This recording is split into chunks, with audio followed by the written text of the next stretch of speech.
한국인들이 즐겨 먹는 음식은 셀 수 없이 많지만 초밥은 특히 많은 사랑을 받는 메뉴 중 하나입니다. 그런데 한국의 초밥은 일본의 그것과 다른 특징을 가지고 있습니다. 바로 신선한 화로회를 주로 사용한다는 점입니다. 전통적으로 일본 초밥은 숙성회를 사용하지만 한국에서는 화로 특유의 쫄깃한 식감을 선호하는 경향이 강했습니다. 회 자체를 즐기는 문화 덕분에 신선한 화로회가 익숙했기 때문입니다. 하지만 최근에는 숙성회의 매력을 알게 된 소비자들이 늘면서 숙성 방식을 도입하는 일식집도 증가하고 있습니다.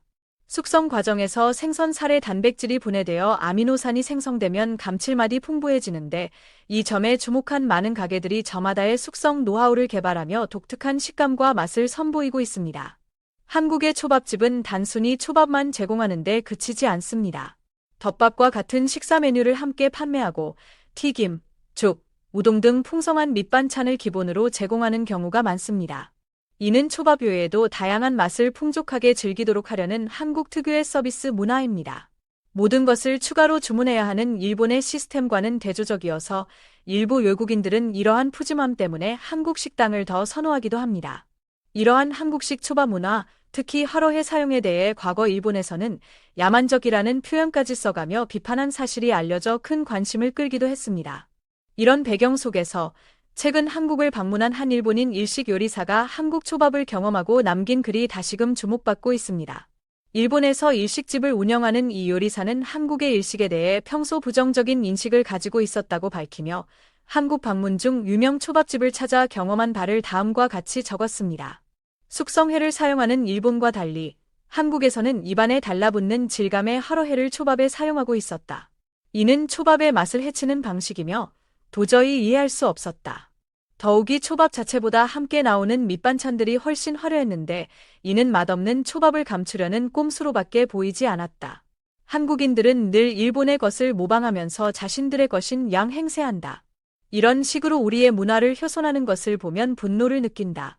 전통을 중시하는 입장에서 한국이 일식을 망치는 행태는 납득하기 어렵다.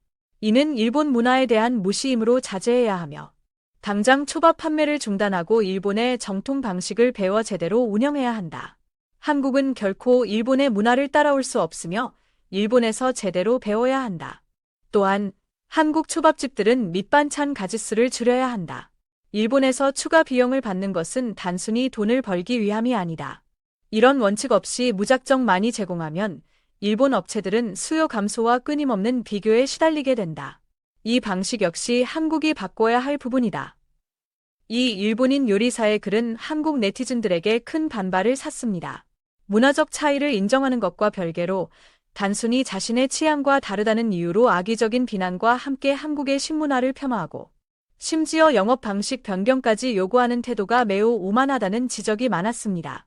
특히 풍성한 밑반찬은 맛을 숨기려는 꼼수가 아니라 손님에게 더 나은 서비스를 제공하려는 한국 고유의 문화인데 이를 멋대로 해석하고 비난한 점이 공분을 샀습니다. 흥미로운 점은 이 글에 대한 외국인들의 반응입니다. 다수의 외국인들은 일본인 요리사의 주장에 공감하지 못했습니다. 한 외국인은 한국에서 먹은 초밥의 새로운 식감에 반했다. 일본의 부드러움보다 한국의 쫀득한 화로회 식감이 내 입맛에는 더 맞았다며 한국식 초밥을 긍정적으로 평가했습니다.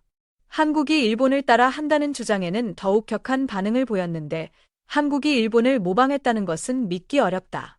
오히려 일본이 한국을 질투하는 것처럼 보인다며 일본인 요리사를 비판하는 목소리도 나왔습니다.